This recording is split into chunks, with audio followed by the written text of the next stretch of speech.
ask? Yes, I cover, it's mid-major basketball for midmajormadness.com. And then I work for the Atlanta Journal-Constitution as a local news reporter. Oh, okay. Just covering like crime and city council stuff. Sure. And then before that, I worked for a paper up in Maryland where I was a sports reporter. I covered a little bit of everything, high schools. Okay. No. Mitch, I'm coming on. Some college basketball. And okay. It's just different stuff like that. Yeah. But okay. I'm coming on right now, so let me do this here. Okay. I'm going to give you a nice introduction here and all this. Mitchell Northam is my next guest. He recently wrote a piece, if I may, on ETSU basketball that got a lot of the Bucs fans talking about. It was looking, defense depth have been keys to ETSU's success, not just Asante Bradford's 31 points last night against Samford. He also, though, is a true journalist. We were talking a little bit off the air. He's writing news stories for the Atlanta Journal-Constitution when he's not contributing to Mid-Major Madness, writing about college basketball. It's a pleasure to talk to you here, Mitchell Northam. I am glad to make your acquaintance here on Tri-City Sports Now. I'm Marky Billson. And Mitch, the first question I guess I want to ask you is, you're down there, Atlanta, you're from Baltimore. What intrigued you about ETSU to write about them for Mid-Major Madness? Thanks for having me on, Marky. Yeah, I moved down to Atlanta about a year ago from the Eastern Shore, Maryland. Went to college there, got my first job there and all that. And just kind of been following, on a freelance basis some stuff for midmajormadness.com. And saw that a big game was happening last Saturday. ETSU visiting Wofford, and both of those teams were putting big streaks on the line. Wofford was undefeated in the month of January until that game, and ETSU up until that point I think had won 11 straight. They were going for their 12th straight. Now they're 14 straight after the past two wins. So I just wanted to go up to that game, kind of check both teams out, and see who would come out on top, and kind of what made, both teams tick.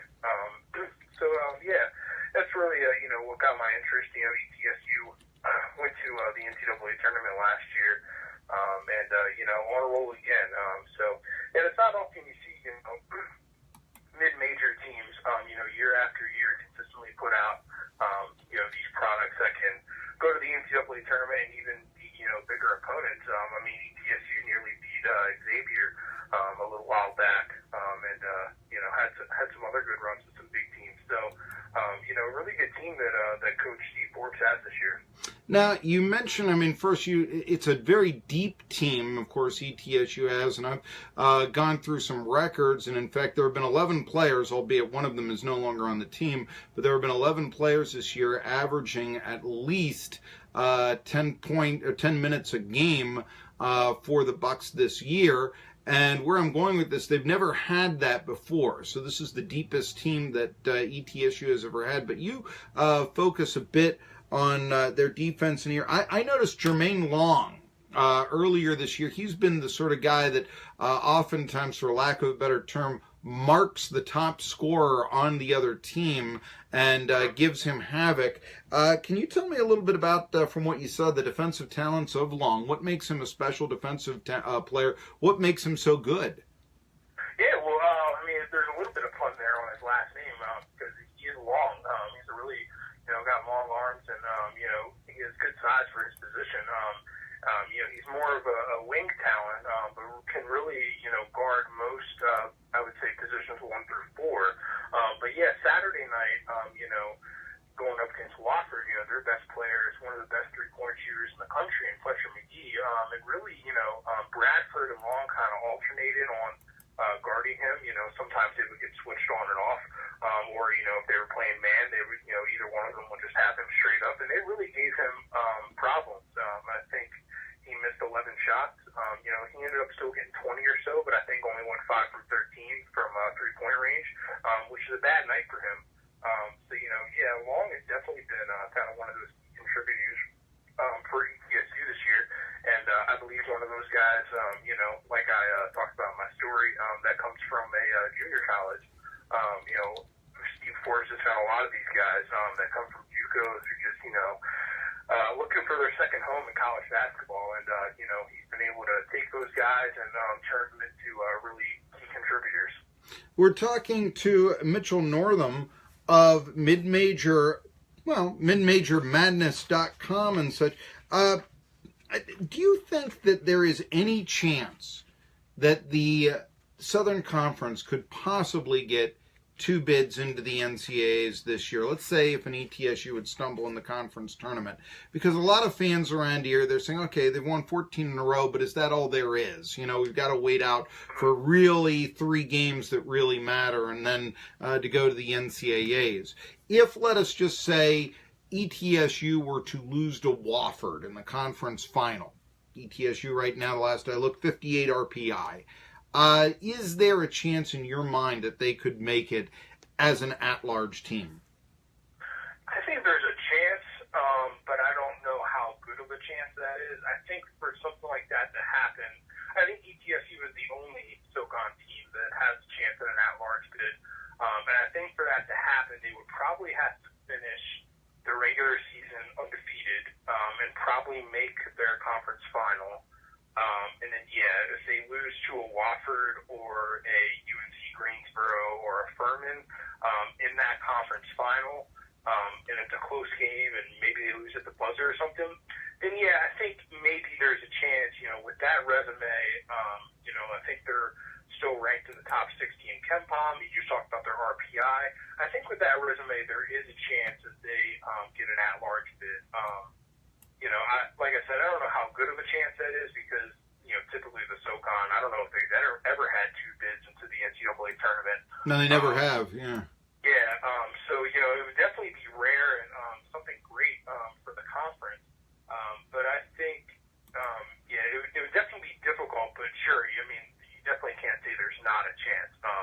But like I said, I think that would be the recipe if they went undefeated the rest of the way in the regular season and then lost a close game to one of those other tough teams in the final, then maybe the committee, considers them for an at-large.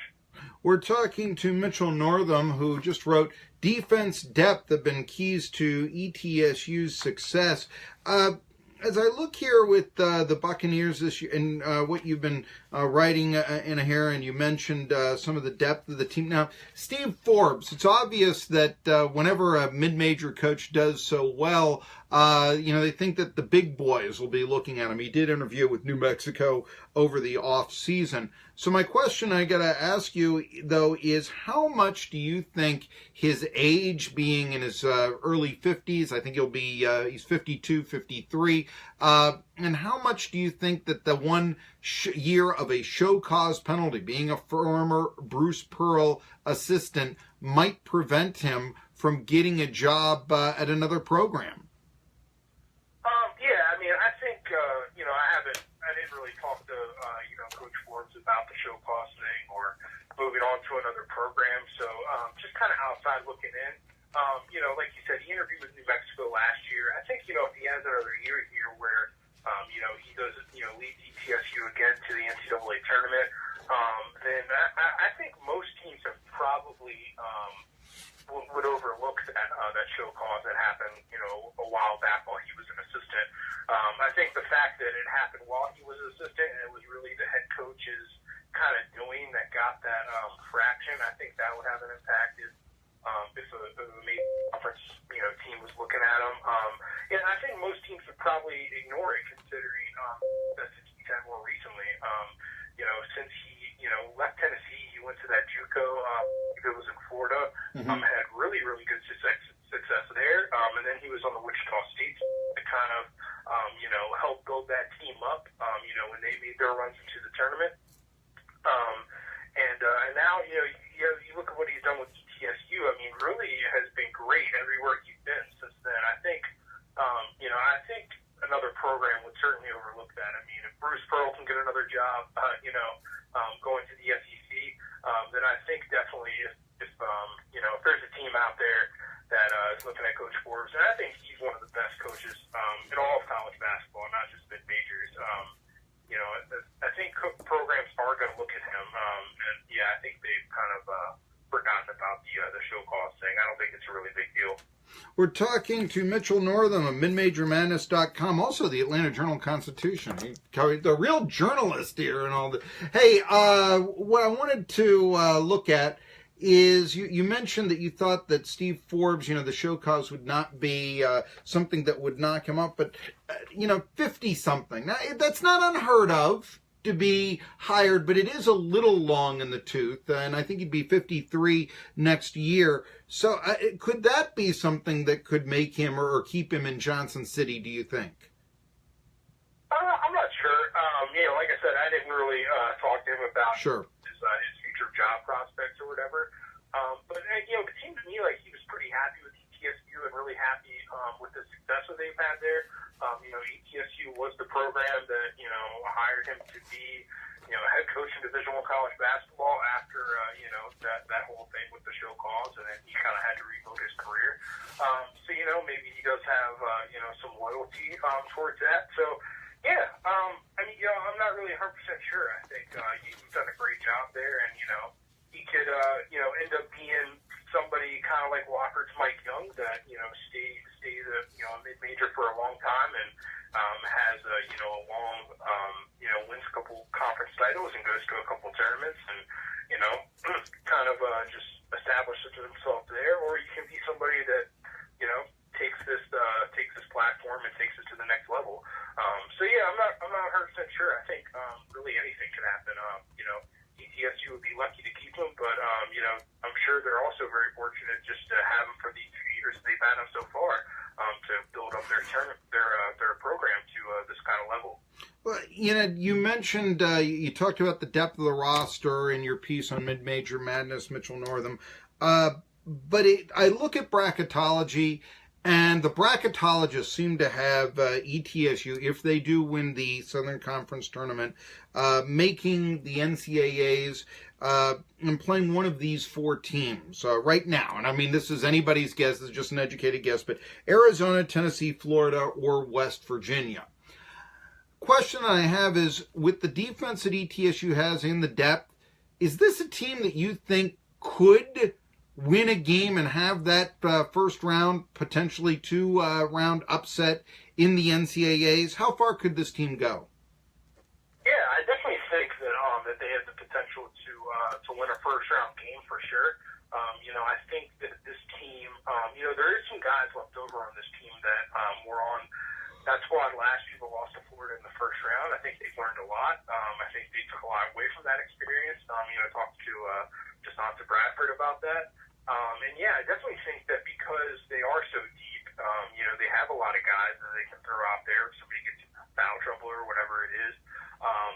And because their defense is so good, I think that it is a possibility that they could beat, in Arizona or somebody like that, on a good night. Like I said, they nearly beat Xavier, a few weeks ago.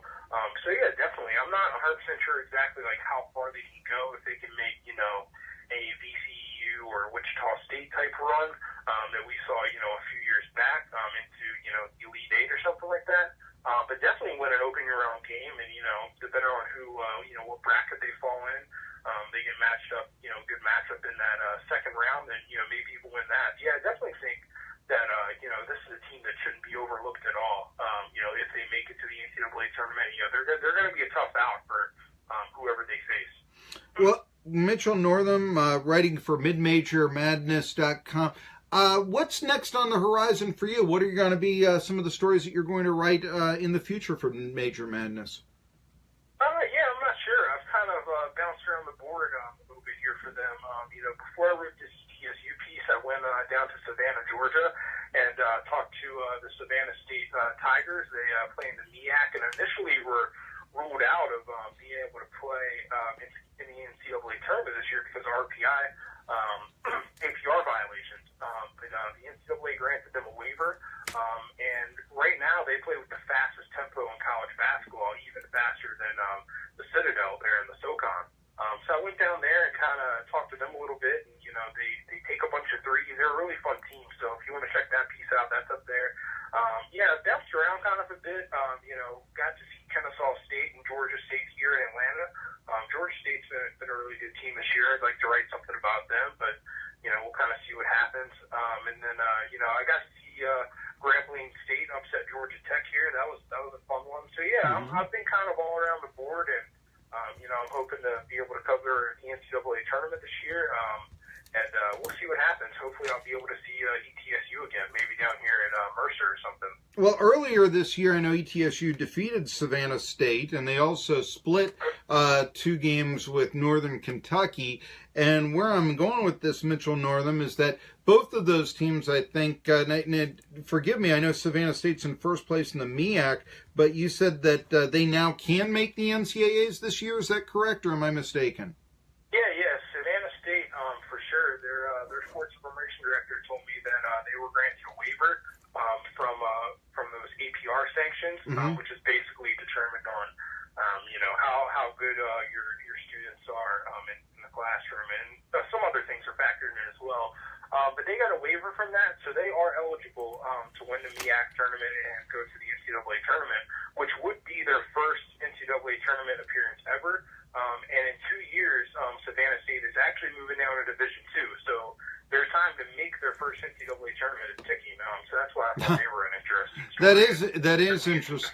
Yeah, that is. Forgive me for interrupting here. That is quite interesting, and I would point out also that I wasn't aware right off the bat they were going to D2, but I know that Savannah State has had some trouble, even just finding a conference or maintaining that Division I level. So it doesn't really surprise me that that's going to happen. A lot of times, Savannah State was looked at historically as one of the worst programs in Division I basketball, but now potentially making the NCAAs. Anyway, where I was going with this was that Savannah State and NKU, both of which have a chance to make the NCAAs, and so there is a chance that out of conference, I would suppose, ETSU could have defeated 2 teams that made the NCAAs this year. And just to point this out, in 91, when ETSU was nationally ranked and made the NCAAs, they defeated 2 teams out of the Southern Conference that made the NCAA tournament that year. Of course, they were a little more prestigious. It was NC State and BYU. That's just a little more prestigious, maybe, than NKU and Savannah State here, Mitchell Northam. And so you got to figure that looked a little bit better with the selection committee. Anyway, the last question I wanted to ask you, though, is that, Steve Forbes has been able to get a lot of good recruits and really pick up a lot of them from other programs. Jalen McLeod from Texas Southern, who made the NCAAs last year, and Peter Jerkin, of course, from Indiana, which is a nice pickup as well. Second player that Forbes has got from Indiana to come to ETSU.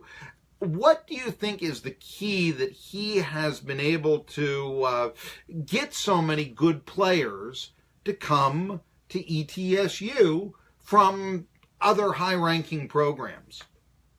Yeah, I think just kind of looking at it on paper, if I'm a recruit and, if I'm somebody coming from a JUCO or coming from a Texas Southern or even in Indiana, and I'm kind of looking for some place to restart my career, I look at ETSU and see Forbes, and I think, okay, well, here's a coach that, has a lot of, major experience, coached in Tennessee, coached at Wichita State, and went to the NCAA tournament last year, so you know that you're going to have a chance to compete.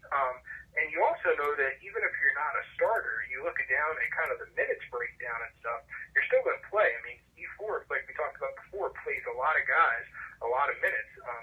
There's 2 guys off the bench that have been really great for them this year, Bo Hodges and Armis. Both of those guys play a lot of minutes, and Devontavious Payne as well. Those guys are all playing a lot of minutes, and they're the 6, 7, 8 guys off the bench.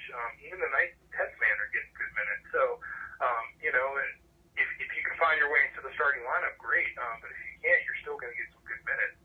So I think all those factors, knowing you're going to have the chance to compete, knowing you're playing for a coach that has all this great experience and has won at several different levels, and knowing that you're going to get the chance to play no matter where you're sitting out on the bench, I think all 3 of those things kind of factors in. Mitchell Northam, MidMajorMadness.com. The Bucks continue to get attention Really, not just here locally where they drew 5,000 fans at Freedom Hall yesterday, but really all around the country. And I do wonder if it is only a matter of time before they show up, at least on the others receiving votes. I doubt that the national rankings that ETSU had those 27 years ago will be duplicated, getting up as high as number 10. But I do wonder. And frankly, where is this team going to lose the rest of the way out in the Southern Conference? Trip to UNCG, maybe? And a home game at Furman? You tell me. Tri-City Sports Now. Thank you, Mitchell, for appearing. We'll be back. Some final thoughts, as I said, on not only the Super Bowl, but 30 for 30 last night, and we may not have that pitch clock in baseball after all. All right. Thank you very much, and I hope